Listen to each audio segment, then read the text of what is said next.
Israel is calling this its 9/11. A massive, coordinated and deadly raid by Hamas into southern Israel. This event is the biggest catastrophe of the state of Israel ever. It's unbelievable the casualties that we saw. Israel is at war. We didn't want this war. It was forced upon us, but though Israel didn't start this war, Israel will finish it. That is the path to hell if we are in that zero-sum place. I'm really in fear. I just have to have the thought of me dying in a bomb in Gaza. How do you protect these civilians and also allow Israel to respond the way it wants to respond? This situation didn't come out of nowhere, though. Do I think the West could have done more? Yes. I think Arab countries could have done more as well. Why is this happening now, and what does it mean for the future of the entire Middle East?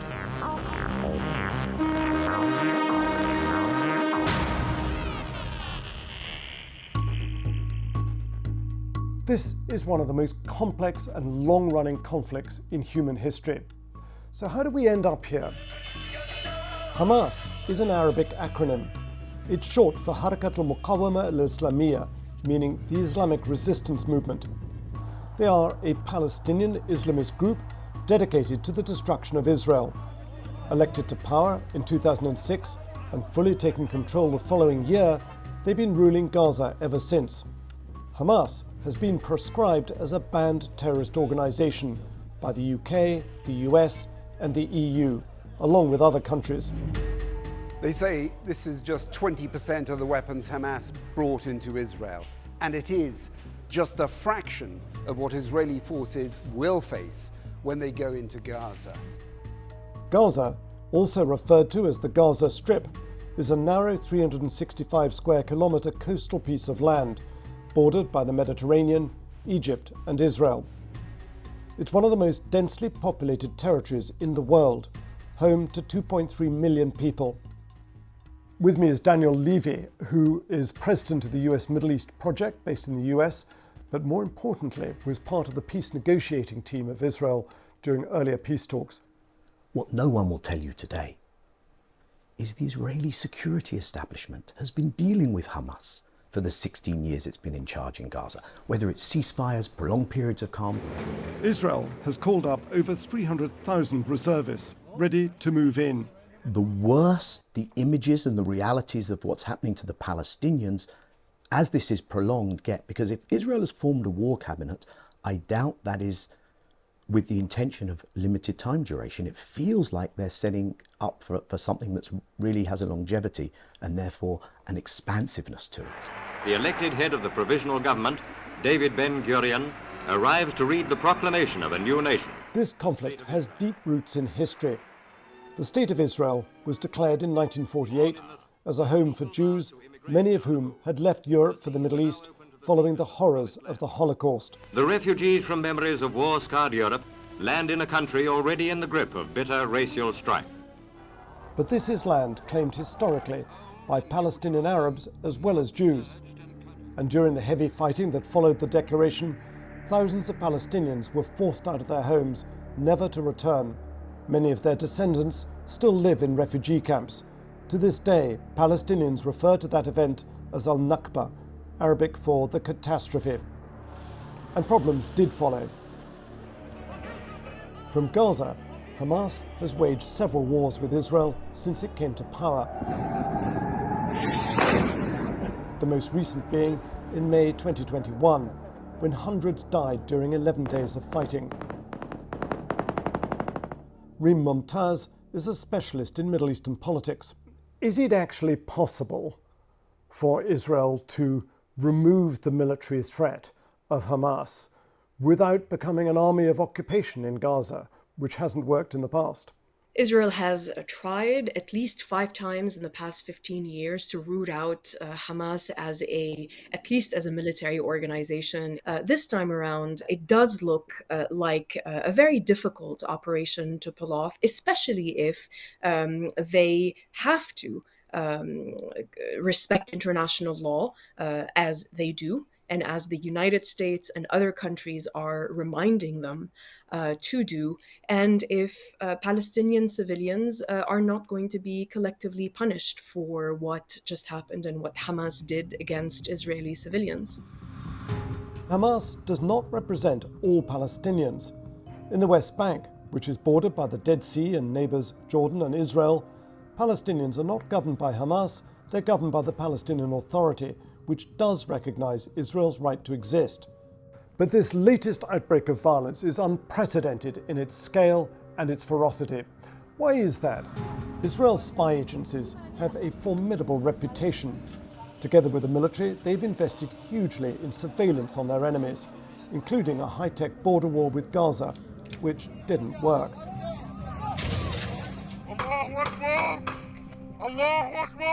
Israeli planners failed to correctly assess the dangers on their southern border. It's been described as a failure of imagination. Israel has recently spent over $1 billion trying to secure that border with Gaza. It was supposed to be one of the most advanced defensive barriers in the world. As well as high fences, barbed wire and concrete barriers above and below ground, there are watchtowers dotted along the whole line. They're loaded with cameras, radars, alarms and automatic response weapons. The whole idea was that this system, known as the Iron Wall, was supposed to detect and suppress attacks, both above and below ground, with minimal human involvement. Each time Hamas developed new weapons, Israel found a response using technology. This time, though, Hamas attacked in a coordinated manner, using both technology and brute force, both on the ground and in the air. This is footage from one of their UAVs, their remotely piloted drones, during their surprise raid, taking out the automatic weapon on a watchtower. This happened in several locations along the border.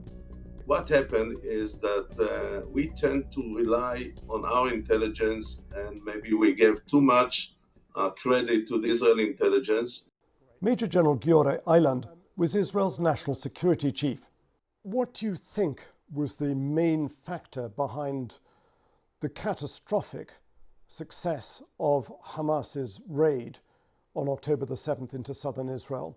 The biggest mistake is actually two matters. Number one is the intelligence that has all the tools and all the technological capabilities, for some reason, either did not see the signs or did see the signs but had a very wrong interpretation. And the second thing is that if there was some early warning, even very low one, they have enough troops under their hands so they can tell the soldiers to sleep less and to be ready. They can call some UAVs and other sophisticated weapons from the, let's say, general staff, and to make sure that they are ready. And the fact that such a decision was not made, I believe this is the biggest mistake, and even bigger than the mistake of the intelligence. Hamas has had extensive training and funding from Iran. This footage shows Hamas's Matabar-1 air defense system. Using tunnels and cellars, Hamas fighters stockpiled thousands of drones, rockets and missiles for this attack. Israel was uniquely vulnerable. The attack by Hamas coincided with the religious festival of Sukkot and the Jewish holiday of Simchat Torah. Israeli Jews were celebrating. Nobody was worrying unduly about the Gaza border. That was thought to be secure. As Israel mourns its fallen, the country is now officially at war. An Israeli ground incursion into Gaza is widely expected. This event is probably the biggest catastrophe of the state of Israel ever. We must achieve a full surrender of Hamas with no condition. The best or the better course of action is to do what we actually began to do. And this is to remove the civilian population from the area. We already told 1.1 million people who live in the city of Gaza and around Gaza to move to the south of Gaza. And after it happens, we can create such a strong siege of the people of Hamas that are left in this area. But are you saying that the priority for Israel's military objectives is so strong that the humanitarian concerns of the population of Gaza, the non-fighters, the civilian population, doesn't matter? It's just collateral damage? No, we are not saying it. I'm saying again, on the contrary, I'm saying all the civilian people in Gaza, number one, have to leave the northern part of Gaza as they were officially directed by the Israeli Defense Forces. And if we want to be on the safer side, then everybody in the world should persuade Egypt to open the border between Gaza and Egypt and let these people enter Egypt, at least temporarily. But just before this attack, Israel had become a divided nation. Voters had been asked to go to the polls 5 times in the space of less than 4 years. Prime Minister Benjamin Netanyahu finally broke the stalemate at the end of last year and formed a coalition with his ultra-nationalist and ultra-religious allies.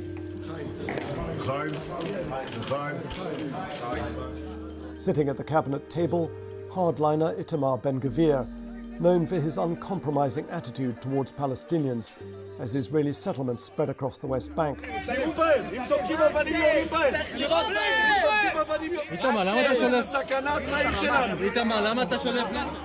The coalition focused on an overhaul of the justice system, undermining Israel's Supreme Court justices. Critics say this was a threat to Israeli democracy. Mass protests followed all over the country. With all this domestic turbulence, the government was distracted. Israel is largely united in its determination to end the constant threat from Hamas. It now has an emergency government of national unity. This is the first meeting of the emergency unity government.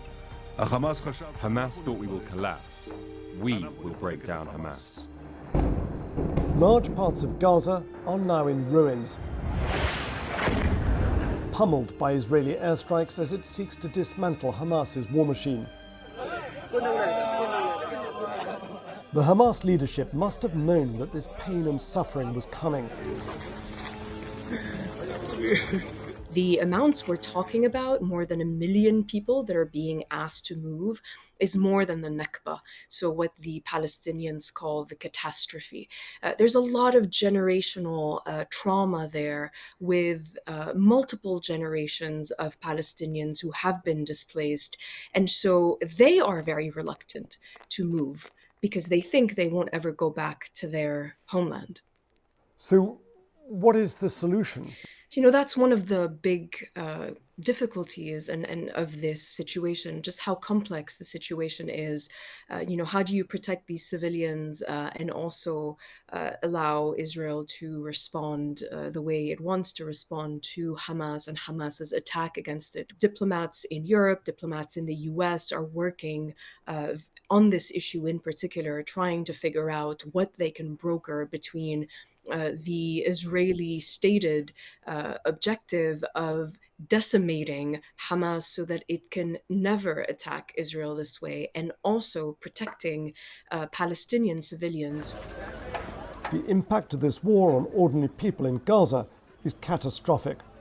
You cannot ask people to move out of harm's way without assisting them to do it, to go to places of their choice where they want to be safe, and with the humanitarian aid that they need to make that journey safely.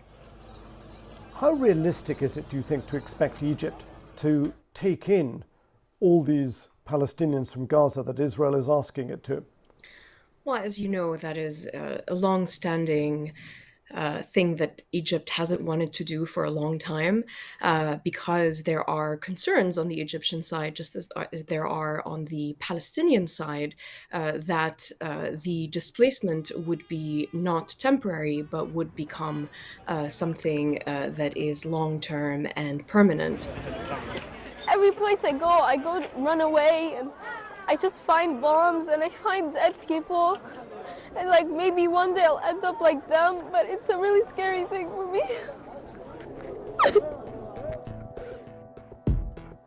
What happens next in the West Bank is key. It's already been the scene of violent clashes between Palestinians and Israelis.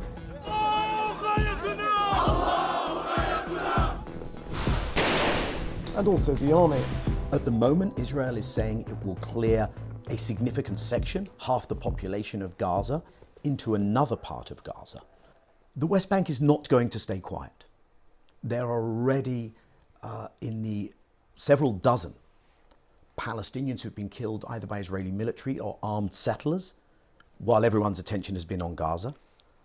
Does this spread inside Israel proper? How achievable do you think Israel's aims are in trying to eliminate Hamas's military capability?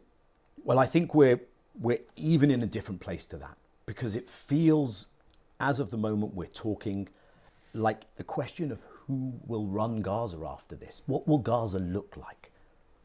Will there be a second mass displacement, Nakba from the Palestinian collective memory, of Palestinians in Gaza? Hamas have called on all Palestinians to rise up and fight Israel. That hasn't happened yet. Then there is the tense border with Lebanon. Massed on the other side of it are the forces of Hezbollah, a powerful Iranian-backed militia that has also fought wars with Israel. If Hezbollah does decide to join in the fight this time, then Israel will find itself waging two wars on two fronts. Lebanon's border with Israel, regularly patrolled by UN peacekeepers, has been the location of cross-border fire with Hezbollah since the Hamas attacks. We are seeing a kind of engagement and firefight between Israel and militant groups working and operating out of Lebanon, whether it's Hezbollah or the other Palestinian militant groups, in a way we haven't seen in previous wars in Gaza, and that is something to keep in mind. One major diplomatic casualty of this war is the planned US-brokered deal to get Saudi Arabia to normalize relations with Israel. We've been actively working on trying to help Israel and Saudi Arabia normalize their relations. This was an Israeli delegation in Riyadh only last month, the first of its kind, and something unimaginable not so long ago. And just days before the violence flared up, Israel's tourism minister, Chaim Katz, visited Riyadh for a two-day trip. Bronwyn Maddox runs the London-based think tank Chatham House, the Royal Institute for International Affairs, and she is an expert on geopolitics.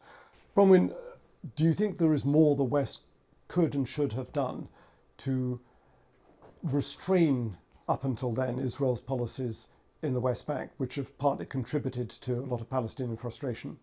Do I think the West could have done more? Yes, but there is no question that Israel moving its settlements forward on the West Bank, and so taking land that would otherwise be available to be part of a Palestinian state, that has made talk of an actual resolution, an agreed resolution between Israel and the Palestinians, extraordinarily hard, and that gets harder every year.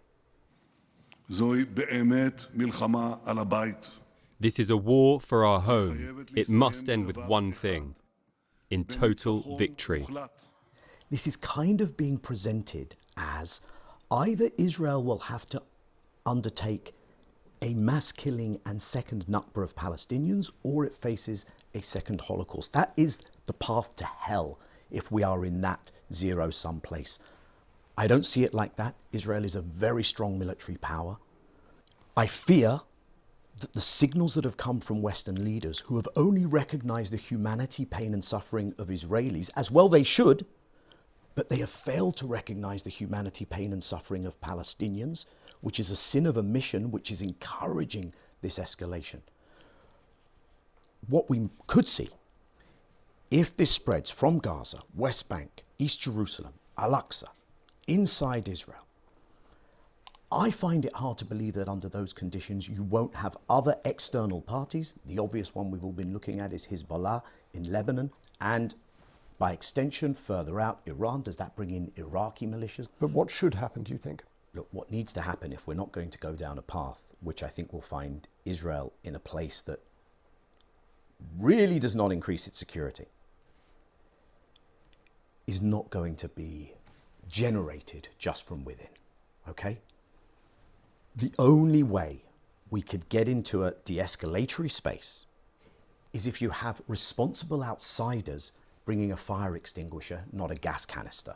The first few days have looked more like the latter. I hope that the images we're seeing now and the prospect of how bad this could become leads those who have most traction with Israel, especially the United States, of course, to try and walk this back.